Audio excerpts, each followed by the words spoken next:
Jules Supervielle. Il avait un long nez, de grandes oreilles d'éléphant qui pendaient, et tous les soirs, il récitait ce qu'il avait écrit dans la journée. Sa voix basse, sonore, versait des phrases que Lou écoutait.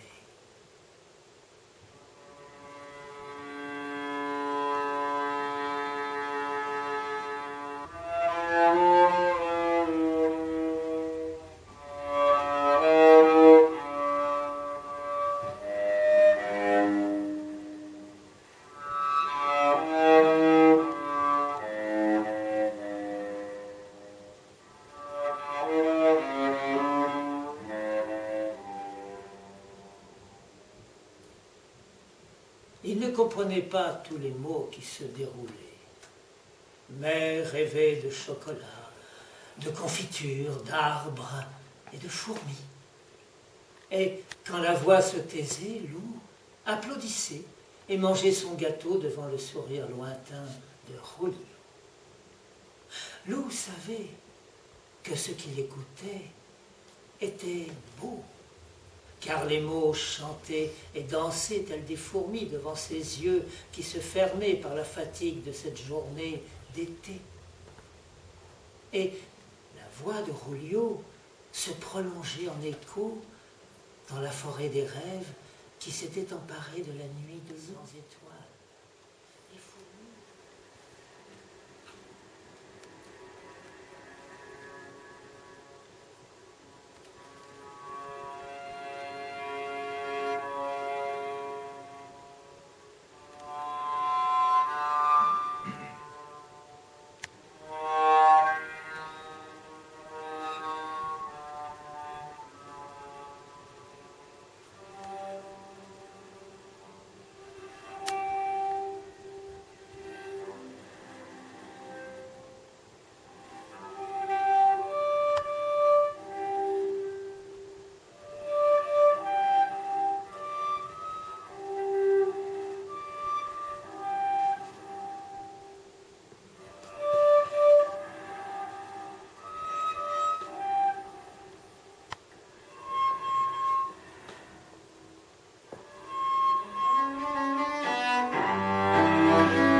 Alors, Lou sortit de sa mémoire et se retrouva incrusté dans un vieux livre parcheminé de M.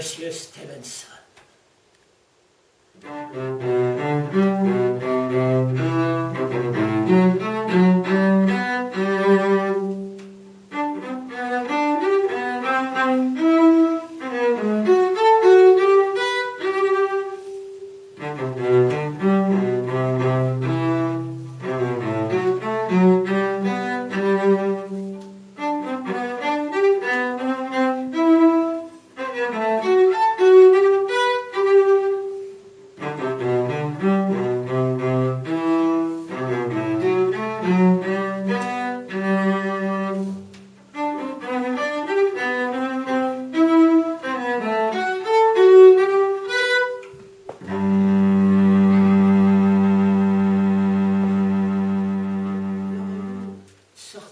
Avec son âme sous son chapeau.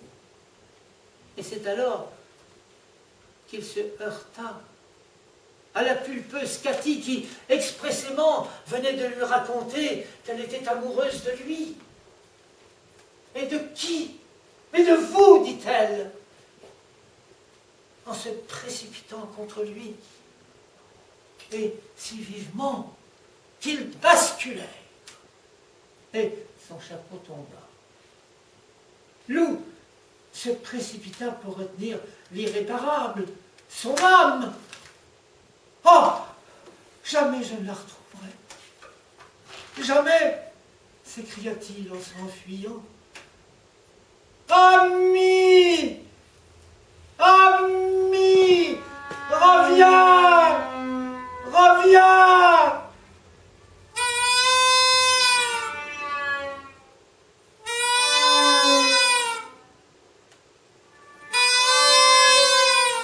Ami!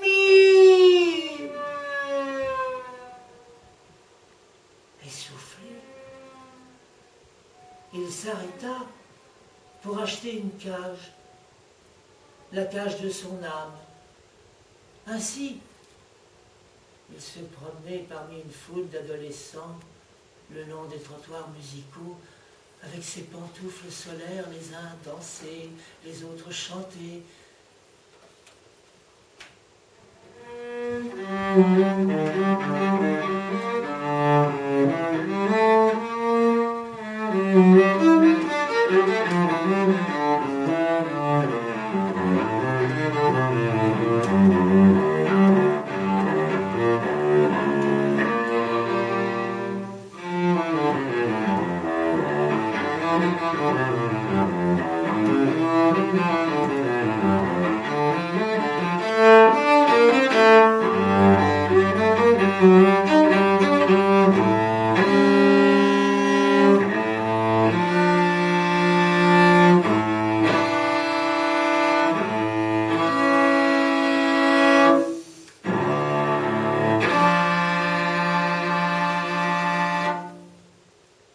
Longtemps, très longtemps, il marcha, observant les moindres détails, coins et recoins de la ville aux mille transparences. Mais rien n'apparaissait et Lou se désolait. Sa longue marche l'amena au musée des manies.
Et ma plus belle parure, cela me rassure. Elle était si cruelle que le flot qui coulait le long des joues de Lou s'arrêta. Depuis 40 ans, il n'avait pas pleuré. Sans un mot, il se détourna et franchit son désespoir d'un pareil démesuré. Non, jamais, jamais, il ne reverrait la bien-aimée de cet instant.